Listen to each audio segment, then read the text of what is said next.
Section 1. You will hear two students, Jacinta and Lewis, discussing a holiday they are planning in Queenstown, a tourist center in New Zealand popular with young people.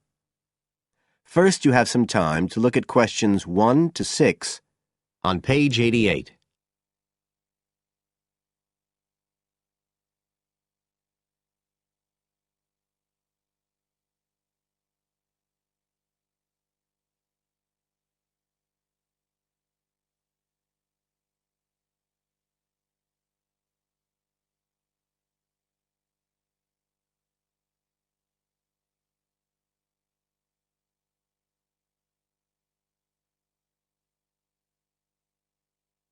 You will see that there is an example which has been done for you.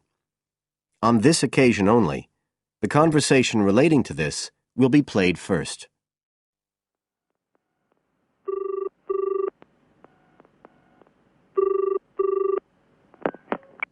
Hi, Lewis. It's Jacinta here. Oh, hi, Jacinta. I was just going to call you. I was thinking we ought to do something about accommodation for our trip to Queenstown. Yeah, actually, that's just why I rang you. I've been looking on the internet. There was one place that looked okay called Traveller's Lodge, but when I checked availability for January, when we're planning to go, I found it was fully booked. Right. Well, we'd better do something now, I suppose. Traveller's Lodge is fully booked, so fully booked has been written in the space. Now we shall begin. You should answer the questions as you listen, because you will not hear the recording a second time. Listen carefully and answer questions 1 to 6.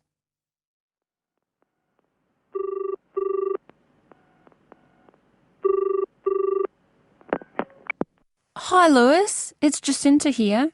Oh, hi, Jacinta. I was just going to call you. I was thinking we ought to do something about accommodation for our trip to Queenstown. Yeah, actually, that's just why I rang you. I've been looking on the internet. There was one place that looked okay called Traveller's Lodge, but when I checked availability for January, when we're planning to go, I found it was fully booked. Right. Well, we'd better do something now, I suppose. I've actually got a list up here on the computer. There's one place called Bingley's that looks possible. It's $1975 a night. That's US dollars. They quote all the prices in US dollars. So that's about 26 or 27 New Zealand dollars. That's okay. That'll be in a dormitory, is it? Yeah, they say 8-bed dorms, and the hostel's right in the town centre, and they've got a cafe. They have theme nights every weekend, whatever that means. Oh, you know, like certain sorts of food and music. And people might wear special clothes like that Egyptian evening we went to last year. Oh, okay. What else? They've got a sun deck area, and then all the usual things, internet access and so on. Sounds good. Was there anywhere else? Yeah, a couple more places. There's one called Chalet Lodge, which is just 18 US dollars. That's for a bed in a 12-bed dorm. They do single and family rooms as well. It looks as if it's a bit out of town. Says it's got an alpine setting, a quiet alpine setting. What do you think? Not sure. Oh, but actually, it's not far out at all. It says 10 minutes walk from town, so... Oh, and it says it's children-friendly. I'm not so sure about that. What about the third place? That's called Globetrotters. Let's see. They do private rooms or 5-bed dorms for $18.50. It's in the centre, just by the lake, and that includes breakfast. Didn't the other two? I don't think so. They didn't mention it, so probably not.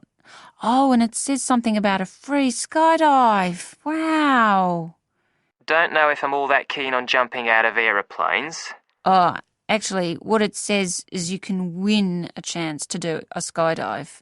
They give one away every day to one of the guests.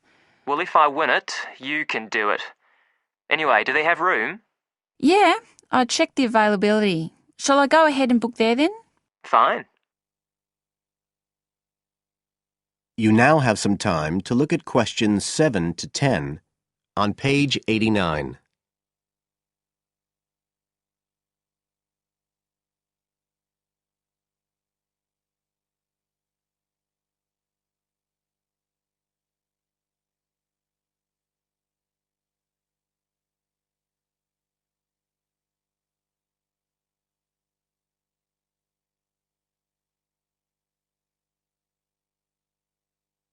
Now listen and answer questions 7 to 10.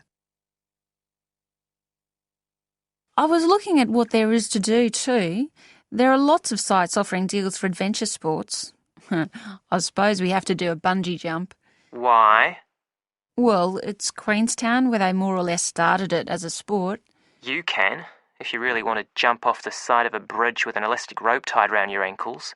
I'll watch. Okay, so what do you want to do? As far as adventure sports go, I was talking to someone who went whitewater rafting there. He said it was really awesome. They drive you up the Shotover River and then you come down on a rubber raft through the whitewater rapids where the river's really narrow and fast and end up going through a tunnel nearly 200 metres long. I think it's quite expensive though. Oh, I'm on for that if you are. Cool. The other thing you can do is the jet boat ride. That sounded just a lot of noise though. It's basically just whizzing round on the river on a very fast boat, isn't it? My friend did that as well. He said it was a bit touristy, but worth it. I'll give it a go. You go right up the river canyon. He said the drivers were really skillful, but I don't mind going on my own. But there's lots to do as well as the whole commercial adventure bit. We ought to do some trekking. The scenery around there's amazing. I don't want to miss that. The place to start's Glenorchy, apparently, about 40 minutes drive. That's where lots of the wilderness trails begin. Okay, I'll pack my walking boots. I'd better start getting in training. I haven't done anything except sit at my desk for months. Now, is there anything else we need to decide? That is the end of section 1. You now have half a minute to check your answers.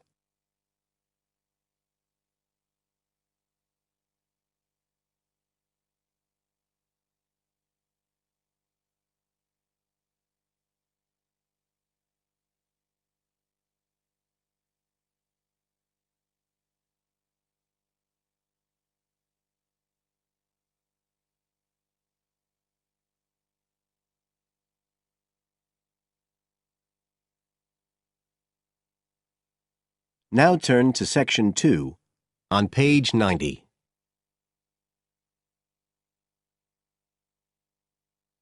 Section 2. You will hear a local radio program about cycling courses in London. First, you have some time to look at questions 11 to 14 on page 90.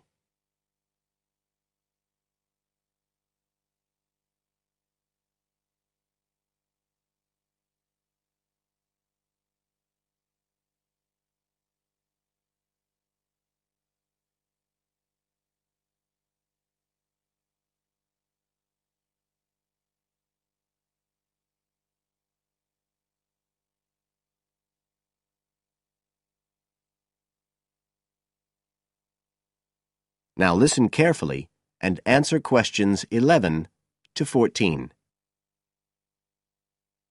There's been a great deal of interest lately in encouraging people to use bicycles instead of cars as a means of transport. But not everyone is confident about riding a bike at the best of times, let alone in the middle of a city like London. Jack Hayes is a professional trainer who works for a London-based company, City Cyclist, which provides cycle training for the public. What exactly does City Cyclist do, Jack? Well, our basic purpose is to promote cycling as a sustainable form of transport. We believe the best way to promote cycling is to teach people to use their bikes safely and with confidence. In European countries, people all learned from their parents, and they also learned in school. And when I tell them I teach people to ride bikes, they laugh. They think it's crazy. But here in London, it's completely different. You're approaching the point where a whole generation of people have grown up not being allowed by their parents to cycle because it was considered to be getting too dangerous, and so, in turn, they can't teach their children. We believe in realistic training. So if someone wants to use a bike regularly, say to get to work or school, we aim to train them by teaching them to ride on the actual roads they'll use, so they can develop the basic skills they need and build up their confidence that way.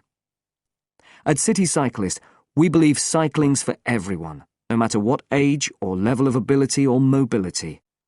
We do complete beginners and also advanced courses. That's for urban cyclists who want to deal with things like riding in streets with complicated intersections and things like that. We don't promote the use of personal protective equipment for cyclists, and we endorse the policy of the European Cyclists Federation that parents should be allowed to make an informed choice as to whether or not their child wears a helmet. We believe the key to safe cycling is assertiveness, taking your place on the road. This has to be instilled right from the beginning. Assertive road positioning and behaviour is the key to safe cycling in congested urban environments. Some people are surprised that we don't promote the segregation of cyclists from motorised traffic, but we don't think that's practical in all urban environments. Instead, we teach people to use as much road space as they need to travel safely and effectively. You now have some time to look at questions 15 to 20 on page 91.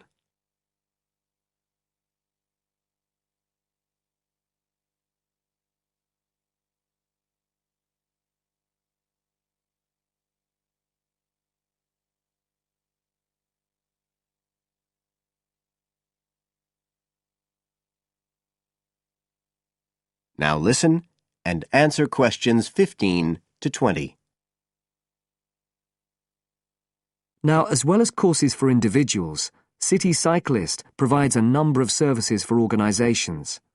For example, we can deliver fun, safe cycle training activities at schools, arranging courses so that the disruption of curriculum time is kept to a minimum. As well as this, in order to promote safe cycling, we have provided training courses for employees and staff of local councils. And we are also increasingly looking at developing training courses in companies in order to help employers work towards green transport plans by helping to increase the number of staff cycling to work. Right, so that's a brief summary of what we do. If any listeners would like to find out more about the organisation, you can have a look at our website. That's City Cyclist. C-I-T-I cyclist.co.uk. And in order to book lessons, you can either phone us on 020 7562 4028 or do it online. There's an application form on our website, and you can just download that and send it in.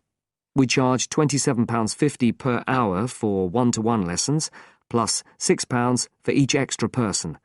So you're looking at just £39.50 for a family of 3, say. If you've never been on a bike in your life before, we reckon we can get you riding in 1 hour. And for most people, a course of road training usually takes 3 hours. But whether you're a parent or a child, an individual or an institution, we'll be happy to discuss your special needs and make a program just for you. That is the end of section 2. You now have half a minute to check your answers.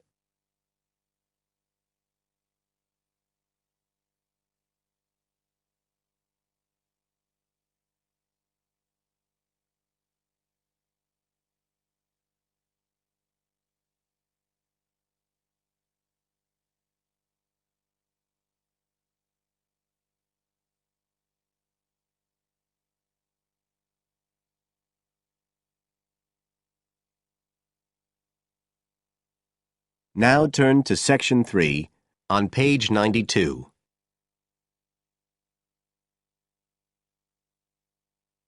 Section 3. You will hear 2 students, Sharon and Zhao Li, talking to their tutor about a presentation they gave the previous week. First, you have some time to look at questions 21 to 23 on page 92.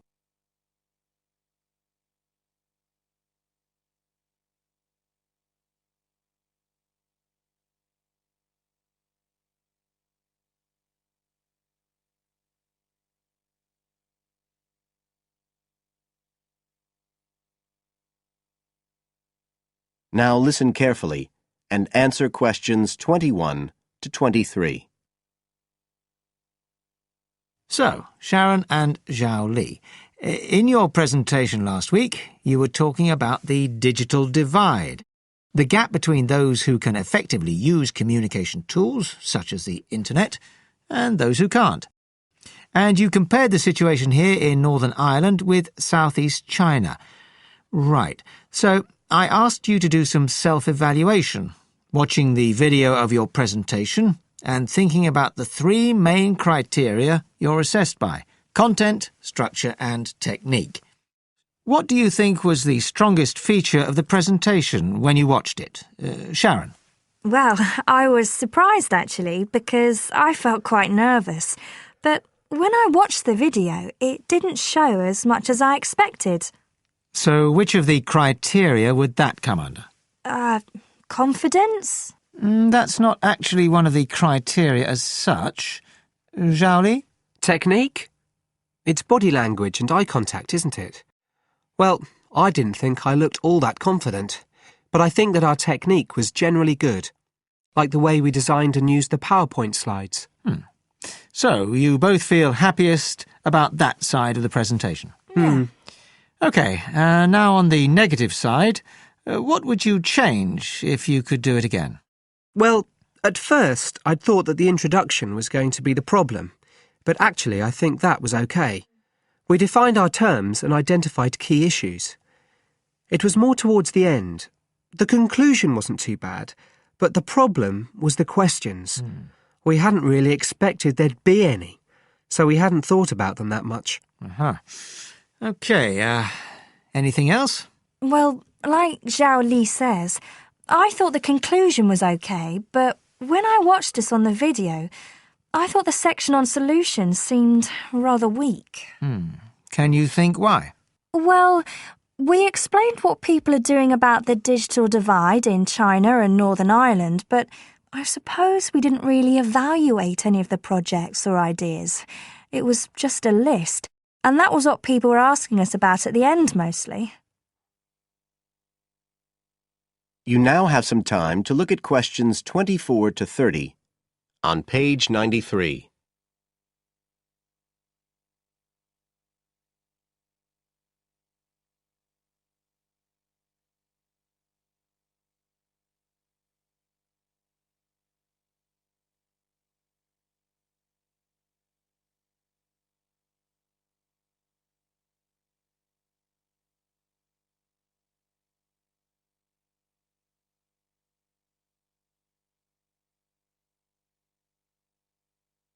Now listen and answer questions 24 to 30.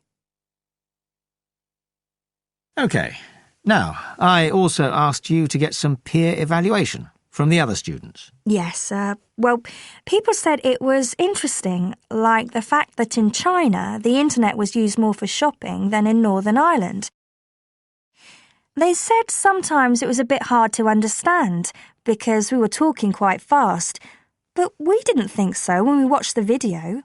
No, it's a bit different, though, because you know all this information already. If you're hearing it for the first time, you need more time to process it. That's why signposting the structure and organisation of the talk is important. That seemed okay. No one mentioned that as a problem. Some people said that we could have had more on the slides, like some of the other groups had nearly everything they said written up on the visuals as well. But other people said the slides were good. They had just the key points. Yes. And most people said we had quite good eye contact and body language. They all pointed out we'd overrun. They all said we were 5 minutes over. But we timed it afterwards on the video, and it was only 3 minutes. We were a bit unsure about the background reading at first, but I think we did as much as we could in the time. Anyway, no one commented on that under content. But one thing that did come out was that they liked the fact we'd done research on both Northern Ireland and China. Most other people had just based their research on one country. We managed to get quite a lot of data from the internet, although we had to do our own analysis, and we did our own surveys as well in both countries. So the class gave us best feedback for content, but it was all okay. Right. Well, that's quite similar to the feedback I'm giving you. I was very impressed by the amount of work you'd done and by your research methodology. So, actually, I'm giving you full marks for content. 5. Oh. The structure of the presentation was good, but not quite as good as the content. So, I gave that 4, and the same for technique. So, well done. Thank you. Now, the next stage is to write up your report. So, just a few pointers for you here. First of all, in your presentation, I think your ending was rather abrupt. You suddenly just stopped talking. Yeah. It wasn't a big problem, but think about your closing sentences in your report. You want to round it off well.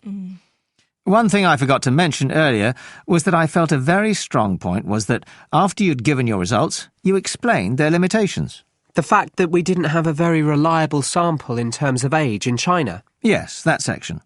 So don't forget to include that.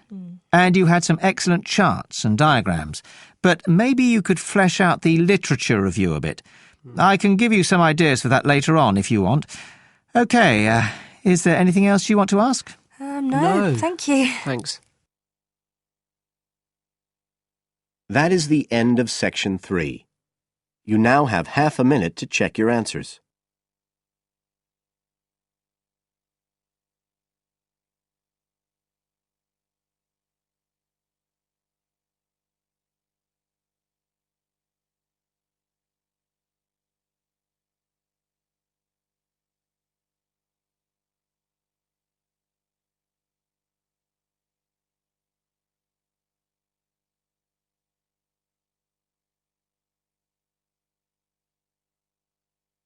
Now turn to Section 4 on page 94.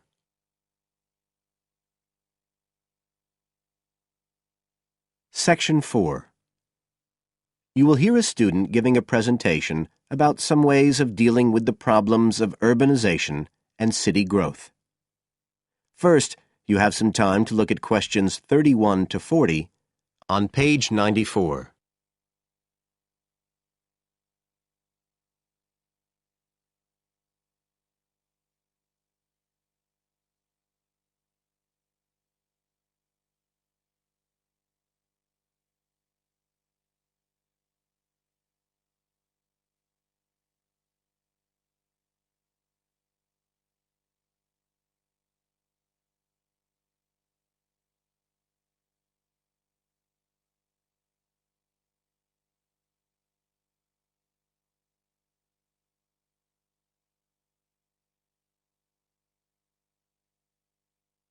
Now listen carefully and answer questions 31 to 40.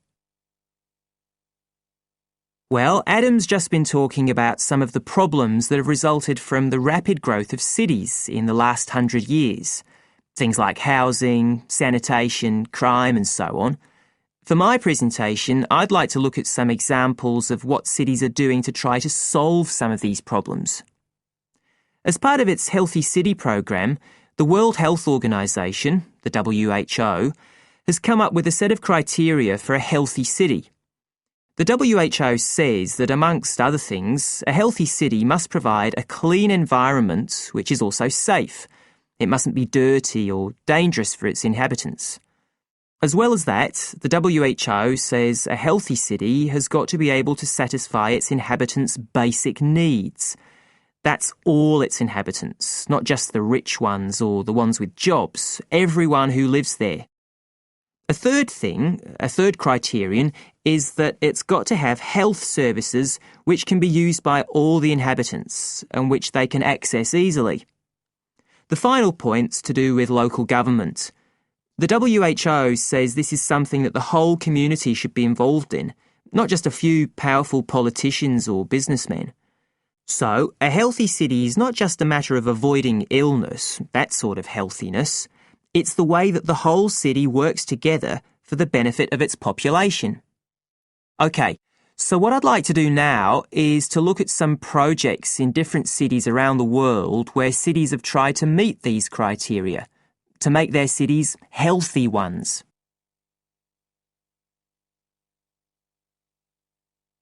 Right. The first project I'm going to discuss took place in Sri Lanka, and this project was called the Community Contract System. Its aim was to improve the places where the poorest section of the population lived, the squatter settlements. Basically, the problem was lack of infrastructure, things like drains, paths, wells for water and so on. So, a program was set in place to construct this infrastructure. But what was different about it was that the residents did this, the people who actually lived there, not people from outside.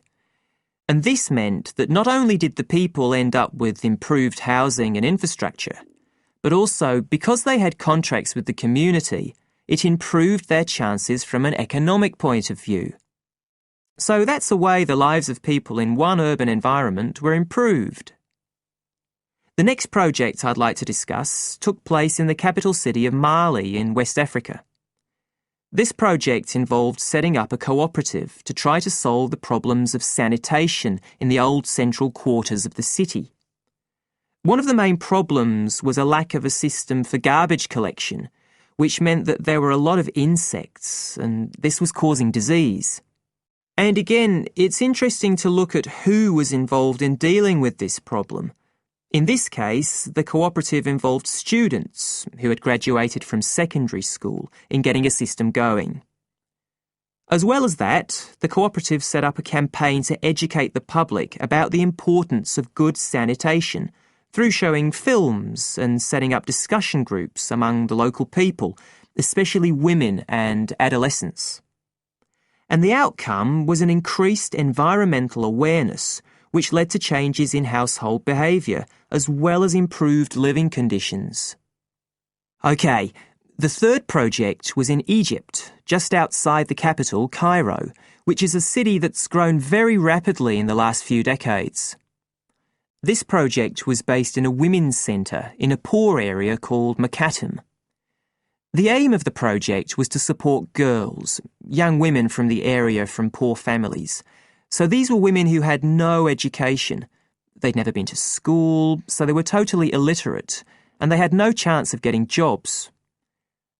At the Women's Centre, they were shown how to sew and how to weave, and once they'd learned these skills, they were given the equipment, a sewing machine or a loom, so that they could make things to sell and have a chance of earning their own living. And this project has meant that these young women have greater status in the community, but as well as that, they can enjoy a better quality of life. So I don't think the problem is that cities are bad. This world and its cities have the resources to provide for the population that lives there. What it takes is a stronger will and a better distribution of resources. That is the end of Section 4. You now have half a minute to check your answers.